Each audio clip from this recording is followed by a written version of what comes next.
Ajahn, can you hear us? I can hear you, yep.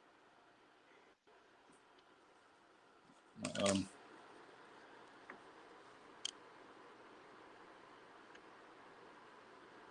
okay, try again. I think we ought to be able to hear you now. All right. How about now? Can you hear me? I can hear you. Yeah, we can hear you. All right. Yeah, Great. good. So I heard the beginning of Mara's question about monks having a lot of time. Was there more to that, Mara?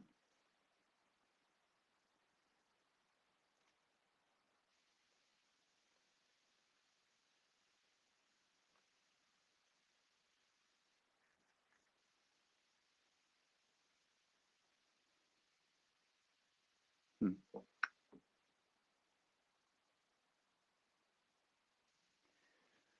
Well, we're live, and I think I didn't get the full extent of the question. Um, I can speak a little bit about what a monk's daily schedule looks like. It sounded like the question was regarding what it means that we have a lot of time. How much time do we actually have, and what do we do with our time? Which are great questions. And yeah, you have a whole range of answers, both with how much, like, quote unquote, free time a monk has versus how little, or what a monk does with their time. Yeah, there are, even just in Thailand alone, at certain parts of the years, there are 300,000 monks. So that's a lot of different individuals, a lot of different personalities, and a lot of different capacities. So um, yeah, one, especially a Westerner, especially someone who grows up in America, who's never didn't grow up meeting monks, or grow up with any basis for creating their idea of what a monk should be, might figure out that there are these monks in the world and they have something to do with Buddhism, and Buddhism has something to do with meditation. Might think that monks just all spend all of their time in in meditation. Are you there, Doug? Am I? Can you hear me? Yeah, we are. Can you hear us? All right, I can. Yeah. Am I addressing the correct question? Just how monks spend their time? The second question was the second part of the question was, how do you integrate what it is that you're learning? So Hmm. once you've when you're after you've studied, then what's your process for integration of this wisdom? Yeah. Great question. Both parts. Maybe Doug, you could mute because I think there's an echo. Yeah. Great. Um, yeah. Actually, it's not such that I'm learning in this phase of my monastic life, or where I am right now. I'm spending a lot of time with books, and then after I've closed the books is when the real study and the real practice begins. Um, it's very much more a ongoing practice. I mean, for me, studying the Buddhist teaching, studying the Pali. Right now, I'm living with probably the foremost translator of Pali Buddhist texts into English. His name is Bhikkhu Bodhi. He lives in a Chinese tradition monastery in New York, and I've been here for about 2 or 3 weeks, and I'll be here for another two. And yeah, my practice is going marvelously. Um, I'm spending a lot of time every day, yeah, reading, studying, learning declension charts, just as people do for any language that is highly inflected. But I'm loving my time. I'm reading Dhammic material, and I'm I've got a lot of energy. I'm needing to sleep less. When I do come to meditate, we have a group meditation in the morning, and then another group meditation in the evening. My mind is bright and still, and seems I've been in a place like all day long as I'm reading, which is just kind of poised and sharp and crisp, and yeah, ready to settle when I get to um, a place of wanting to sit. So I personally, I don't find it very helpful to kind of bifurcate and separate, okay, this part of my life is going to be practice, and this part is, how I'm living the rest of my life. It really is much more in harmony for me. Or when things are going most holistically, most supportively, and kind of in a mature fashion, I feel like these two aspects of life, really, study and formal meditation practice, really support one another. I was in kind of an unbalanced monastic situation last year. I was living at a Burmese tradition monastery that just emphasized only sitting meditation, and basically, doing sitting meditation for 7, 8, 9 hours a day, every day, no schedule change. And yeah, I just started to feel like the practice and my life was just kind of drying up. So here at when I've been actively incorporating more aspects of study into my life, it's just more joyful. There's a progression of teachings which the Buddha often gave, where he says that if you do X, then it will lead to gladness. The gladness leads to joy. The joy leads to bodily tranquility. The bodily tranquility leads to happiness. And the happiness leads to concentration. And the concentration leads to seeing things as they are. And study can be one of those things that leads to gladness. So gladness, joy, bodily tranquility, happiness, then concentration. So many people think, oh, once I get my concentration together, once I figure out how to meditate, then I'll be happy. And what it seems that in these discourses that the Buddha is suggesting is that it can work the other way around, in that once I get my happiness together, then the meditation will just naturally flow. There'll be this, in Thai, there's an expression, the water of the heart, the nam jai. And you just feel it when things are,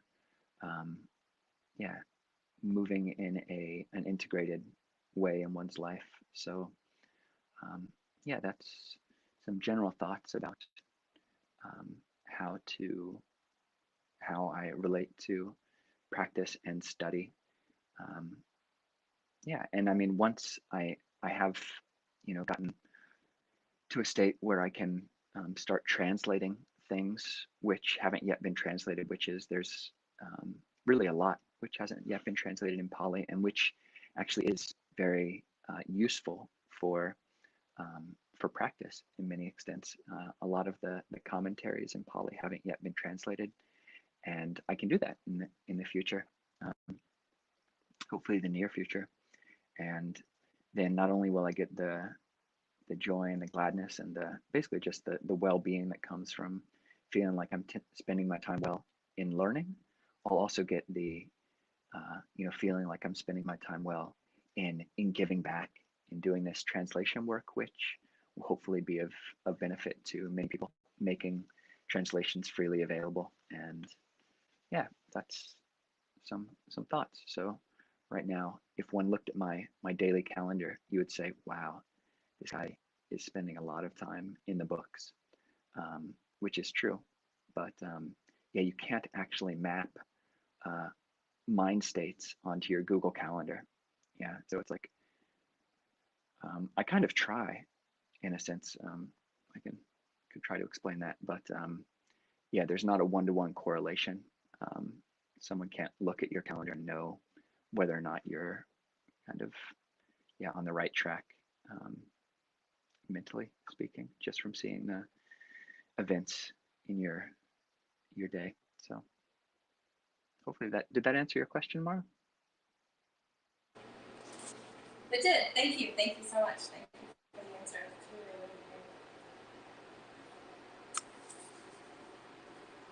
really Ajahn, I think that there's a question in the chat stream from Roy. Are you getting the chat stream? I don't see that. Is it live on YouTube right now? Should be, yeah.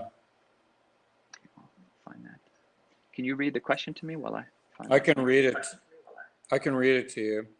So this is from Roy. It says, when I focus on internal verbalization during meditation, I find that this is slowly dissolving into just incomprehensible, underlying verbalized gibberish.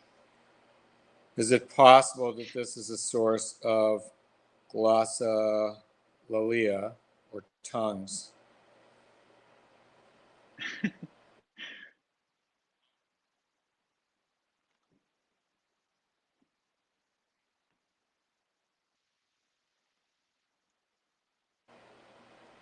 Were you able to hear that? Yes, I did, and I can see the question as well.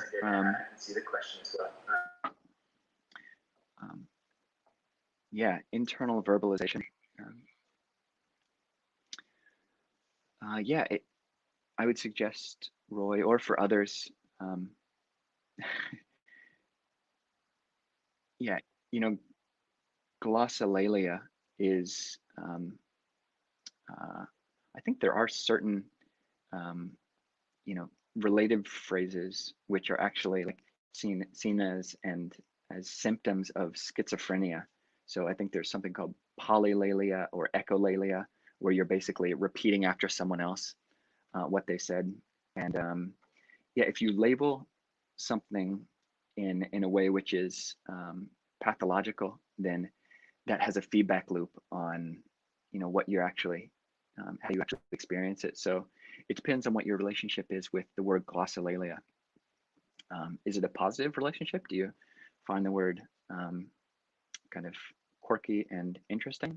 If so, then it's fine to label it like that. But if you're finding the internal verbalization unhelpful, then you might either want to stop calling it. Yeah, so actually, just to make clear, there are a number of different types of internal verbalization during meditation. There's the internal verbalization, which is basically just proliferation, which is basically all the kind of garbage which we've brought into our system and is now the garbage that's coming out of our mental system and our thought processes. And that type of internal dialogue is called papancha in the Buddhist context.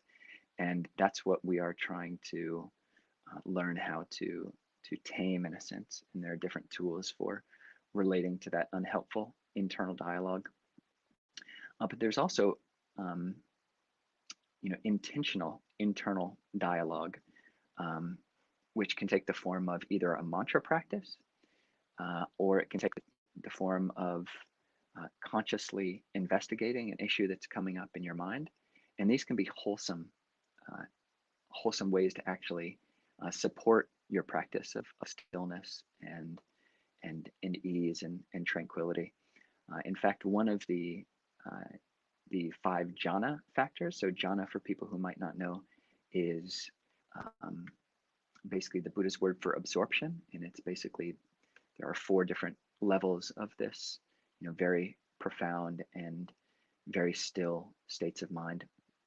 And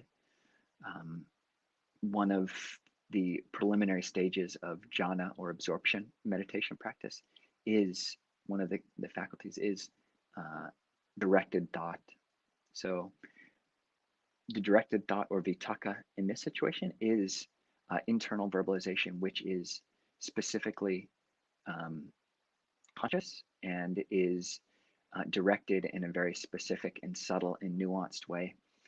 So if you're using a mantra, then it's basically keep bringing you back to whatever your object is, whether it is the mantra itself, the sound of the mantra itself in your mind, or whether the mantra is, say, you could say yoked or in tune with your breathing process. So those are positive forms of internal verbalization. So yeah, Roy, maybe could you clarify, is this intentional verbalization or unintentional? Desirable or undesirable?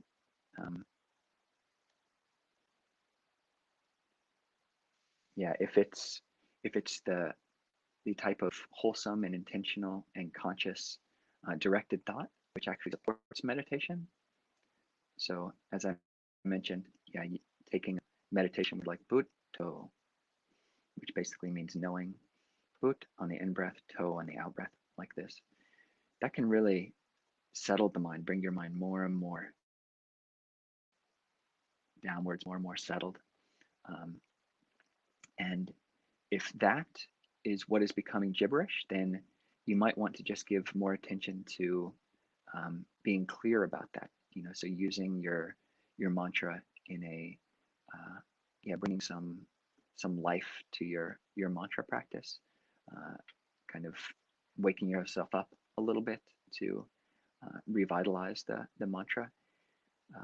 If it's the internal verbalization is a type which is dissolving into incomprehensible gibberish, then if it's already unhelpful and you didn't want it in the first place, then it doesn't really matter that it's gibberish, and you can just ignore it both ways, whether it's clear in your mind or unclear in your mind.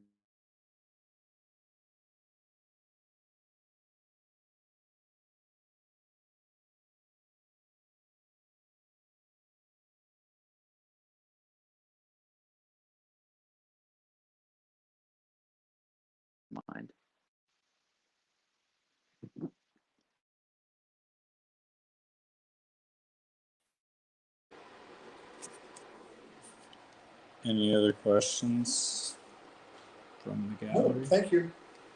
Yep. Ajahn, can you hear us? You're a little frozen up. I didn't mean personality-wise.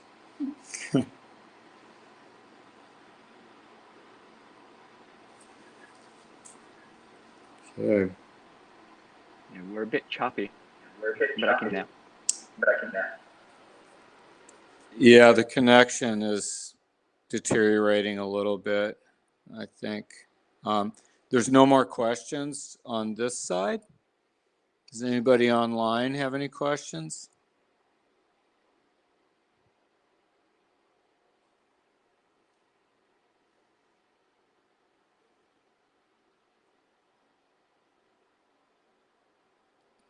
Can you still hear me, Ajahn?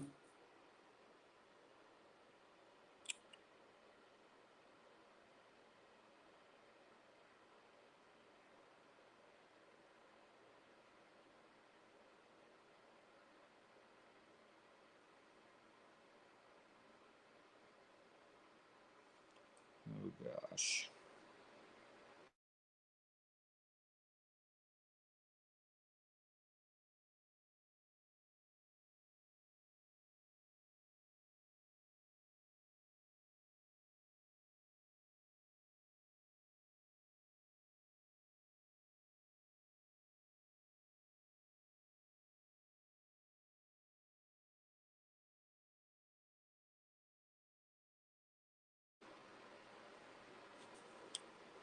Well, to people who are on this stream, it looks our connection's not very stable. I think because of all the fires, maybe. So it looks like we've lost our connection to Ajahn Kovilo. So I apologize for that, and it looks like that will be our Q&A for today. So thank you all for signing in, and Ajahn Kovilo, thank you for taking the time away from your studies.